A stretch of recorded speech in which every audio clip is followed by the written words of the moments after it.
बिस्मिल्लाहिर्रहमानिर्रहीम। अस्सलामु अलैकुम। इल्म की बात चैनल देखने वालों को राव कमर रिजवान नई वीडियो में खुशामदीद कहता है। दोस्तों, हमारे इर्द गिर्द ऐसे बहुत से वाक़यात रूनुमा होते हैं जिन पर फौरी यकीन करना मुश्किल होता है, मगर जब आप इन तमाम वाक़यात पर गौर व फिक्र करते हैं तो जान पाते हैं कि इनका ताल्लुक अल्लाह ताला की गैबी मदद से होता है और फिर इंसान बेसाख्ता सुबहान अल्लाह कहने पर मजबूर हो जाता है। बिल्कुल ऐसे ही एक वाक़या जिसमें एक बंदर ने 30 लोगों की जान बचाई। सुनने में ये अजीब बात है, मगर आपके साथ भी जिंदगी में कभी न कभी ऐसा जरूर हुआ होगा कि जब आप किसी बड़ी मुसीबत में फंस गए होंगे और अपने अल्लाह को सच्चे दिल से पुकारा होगा और उसी वक्त कोई न कोई आया या कोई ऐसा सबब खुद ब खुद पैदा हो गया होगा जिसने आपको उस मुसीबत से बाहर निकाल दिया होगा। और हैरानी की बात यह है कि उस वक्त आप ये सब नहीं जान पाएंगे कि ये सब कैसे हुआ और जानलेवा मुसीबत इतनी आसानी से दूर हो गई, और वो कौन था, क्या चाहता था जिसने आपको बचाया। ये सब शायद आप जिंदगी भर जान नहीं पाएंगे, लेकिन ऐसा होता है। दोस्तों, अल्लाह ताला मुसीबत में कोई ना कोई मसीहा किसी भी रूप में भेजते हैं। सारी बात नियत और सिद्के दिल की है कि अल्लाह ताला को कितनी सच्चाई से पुकारा है, और ऐसे मौजज़े हमारी आम जिंदगी में रूनुमा होते रहते हैं, मगर हम जान नहीं पाते।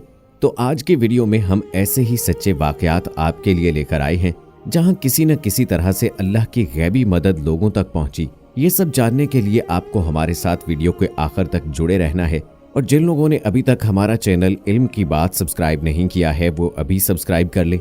साथ में लगे बेल आइकॉन को भी जरूर प्रेस कीजिएगा ताकि लेटेस्ट अपलोड होने वाली हमारी वीडियोस का नोटिफिकेशन आपको बर वक्त मिलता रहे। वीडियो को लाइक करें, शेयर करें अपने दोस्तों के साथ, और कमेंट बॉक्स में अपनी राय का इजहार जरूर कीजिएगा। दोस्तों, आजकल के जदीद दौर में इस बात को समझना जरा मुश्किल है कि अल्लाह ताला की गैबी मदद हासिल होती है, मगर जो सच्चे वाक़यात आज हम आपको सुनाएंगे आप बेसाख्ता सुबहान अल्लाह कह उठेंगे। ये पहला वाक़या नथिया गली में पेश आया। बात उस वक्त की है जब एक खानदान के 30 लोग नथिया गली सैरो तफरीह की गरज से पहुंचे, और सैरो तफरीह के दौरान एक दरख्त के नीचे दस्तरखान लगाया। तभी अचानक उस दरख्त के ऊपर बंदर नमूदार हुए। एक के बाद एक बहुत सारे बंदर आ गए और उस पेड़ पर आकर बैठ गए, जिसके बाद उनमें से एक बंदर ने नीचे बैठे लोगों पर पेशाब कर दिया। बंदर की हरकत पर उस खानदान के सभी लोग दरख्त के नीचे से फौरन हट गए और 3 लोग वहीं बैठे रह गए कि उसी वक्त इस तरह का एक बहुत बड़ा हिस्सा नीचे गिर गया, जिसके बायस उसके नीचे वो 3 लोग दब गए, जिसमें से एक तो फौरी तौर पर जाँ बहक हो गया, और जो 2 लोग बुरी तरह जख्मी हो गए थे जिन्हें फौरी तौर पर अस्पताल पहुंचाया गया। दोनों की जान तो बच गई, मगर उस वक्त बंदर के पेशाब करने की वजह समझ आई कि अगर वो बंदर पेशाब न करता तो उन 30 खानदान के लोगों में से शायद ही कोई बचता। अल्लाह ताला की उस वक्त गैबी मदद ही थी जो सबकी जान बच गई और बंदर इसका बायस बना। सुबहान अल्लाह। बिल्कुल इसी तरह दोस्तों और भी बहुत से वाक़यात हुए। इसी तरह का एक और वाक़या सुनाते हैं। बात उस वक्त की है जब अल्लाह का वली एक फकीर अपना चोला पहनकर ट्रेन से सफ़र कर रहा था। वो ट्रेन में अपनी सीट पर बैठा सफ़र कर रहा था कि उसके फकीरी पहनावे को देखकर कुछ लोग जो ट्रेन में मौजूद थे उस पर तंज करने लगे। उनमें से एक ने कहा कि तुम ऐसे कपड़े पहनकर लोगों को बेवकूफ़ बनाते हो।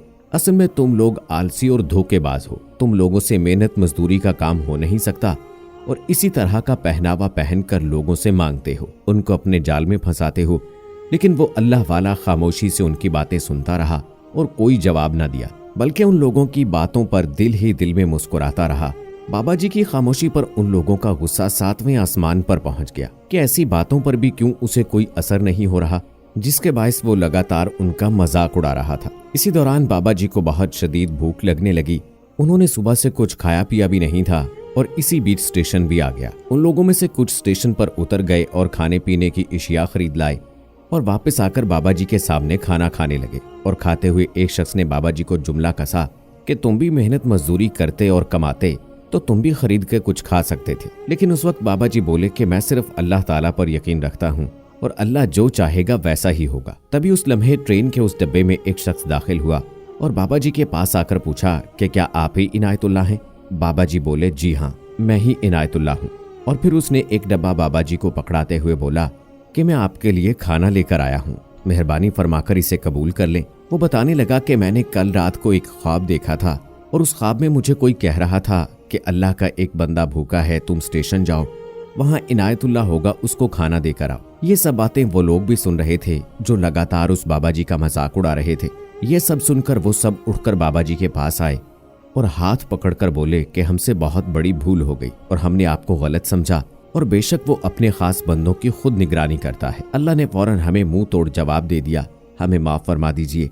बेशक आज के वाक़े से हम सब का ईमान अल्लाह ताला पर और ज्यादा बढ़ गया है और हमें ये सबक मिला है कि फकीर और गरीब का मजाक उड़ाने वाले हम कौन होते हैं। बिल्कुल इसी तरह दोस्तों अल्लाह ताला हम सब का इम्तिहान लेता है। वो हमेशा देखता है कि मेरा बंदा बुरे वक्त में भी मुझ पर कितना यकीन रखता है। और इस यकीन से जुड़ा एक सच्चा वाकया सादकाबाद से हमें जानने को मिला। सादकाबाद में अब्दुल्ला नाम का एक शख्स रहता था।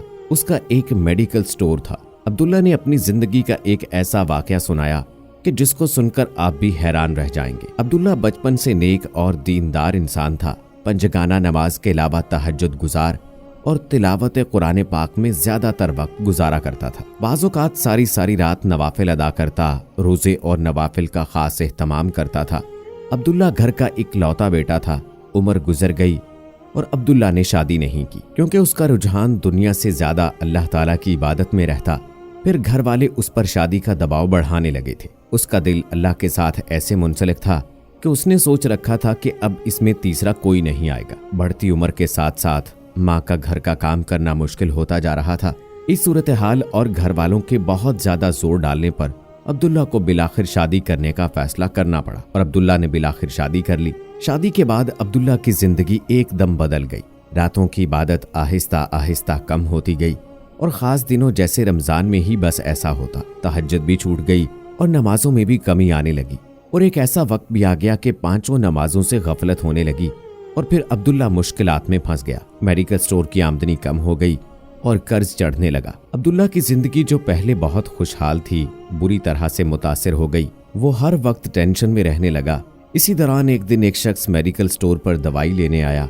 अब्दुल्ला उस वक्त इस कदर परेशानी में था कि उसने उस शख्स को गलत अद्वियात फराहम कर दी, जिसके बायस वो शख्स मरते मरते बचा और उसने अब्दुल्ला पर केस कर दिया, जिसके बाद उसकी दुकान सील हो गई। उसका कारोबार पूरी तरह से बंद हो गया। इसी दौरान अब्दुल्ला के वालिद की भी तबीयत खराब हो गई और अब्दुल्ला ने अब तक जो कुछ भी सेविंग्स की थी वो सब वालिद के इलाज में खर्च हो गई। इसी सूरत हाल को देखते हुए उसकी बीवी भी उसे छोड़कर चली गई। अब्दुल्ला के पास कुछ भी नहीं बचा था और अब्दुल्ला पूरी तरह से जिंदगी से मायूस हो गया था। एक दिन अब्दुल्ला घर के सेहन में अपनी माँ की गोद में सर रखे रो रहा था और सोच रहा था कि इसके साथ ऐसा आखिर क्यों हो रहा है। तभी अचानक उसकी नजर शेल्फ पर रखे कुरान पाक पर पड़ी, जहां उस पर गर्द जम गई थी। उसको फौरन झटका लगा और उसको समझ में आ गया कि उससे क्या भूल हुई है। वो जल्दी से उठा, वजू किया और अल्लाह के हजूर सजदे में गिर गया और गिड़गिड़ाने लगा, ऐ अल्लाह, बहुत बड़ी भूल हो गई। मैंने सारी उम्र तेरी मोहब्बत में गुजारी, इबादत में गुजारी और अब दुनियादारी में ऐसा खोया कि तुझे ही भूल गया। इसके बाद उसने दोबारा पंजगाना नमाज अदा करना शुरू कर दी और कुरान की तिलावत करने लगा। वो हर रात अपनी गलती पर नादिम होते हुए अल्लाह ताला से माफी मांगने लगा। अभी सिर्फ 9 दिन ही गुजरे होंगे तभी उसके घर में वो शख्स आया जिसे अब्दुल्ला ने गलत दवाई दी थी। वो शख्स कहने लगा कि तुमने जो मुझे दवाई दी थी इससे मेरी तबीयत तो जरूर खराब हुई थी, मगर मेरी बीमारी मौजज़ाना तौर पर उसी दवा से हमेशा के लिए दूर हो गई। अब मैं बिल्कुल ठीक हूँ और आपका शुक्रिया अदा करना चाहता हूँ और आप पर किया हुआ केस भी मैं वापस ले रहा हूँ। इसके बाद अब्दुल्ला को उसकी दुकान वापस मिल गई और आमदनी भी पहले से बढ़ने लगी। उसने अपने वालिद का भी इलाज करवा लिया और हालात बेहतर होने से उसकी बीवी भी वापस आ गई। उसके बाद अब्दुल्ला ने अपनी इबादत में फर्क नहीं आने दिया और पहले से भी ज्यादा दिल से अल्लाह ताला की इबादत का सिलसिला कायम रखा। इसी तरह दोस्तों, हम सबसे बड़ी गलतियां सरजद होती हैं। मुसीबत के वक्त तो हम सब अल्लाह को याद करते हैं, अगर जिंदगी में जब खुशी होती है तो उन खुशियों में हम अल्लाह ताला का नाम लेना भी भूल जाते हैं। लिहाजा दोस्तों, हमें हर हाल में अल्लाह को याद रखना चाहिए और अल्लाह की इबादत का सिलसिला कभी मुनक़ता नहीं होने देना चाहिए। उम्मीद है दोस्तों कि आपको हमारी आज की ये वीडियो पसंद आई होगी। इस वीडियो की पसंदीदगी के इजहार के लिए इस वीडियो को लाइक करें, शेयर करें अपने दोस्तों के साथ। कमेंट बॉक्स में अपनी राय का इजहार जरूर कीजिएगा। मुझे अगली वीडियो तक इजाजत दीजिए। फी अमानिल्लाह।